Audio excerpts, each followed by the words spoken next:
இந்த பாட்டு எப்படின்னா, நம்மளுக்கு ரொம்ப புடிச்ச ஒரு பெர்சன், அவங்களுக்காக நம்ம பண்ற எஃபோர்ட்ஸ பார்த்து, நீங்க ஏன் இவ்வளோ எனக்கு பண்றீங்கன்னு கேட்கிறப்போ, அதுக்கான பதில் தாங்க இந்த பாடல். உன்னத்தான பார்த்துக்க நான் இங்க காத்திருக்கேன், நெஞ்சு ஏங்கி இருக்க.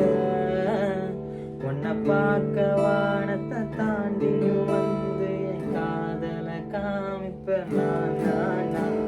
என் மூச்சவ பேச்சவ பேர் சொல்லும் அழக, எனக்குள்ள கலக்குற ஆக்சிஜன் அளவ, யாரவ 100க்கு 100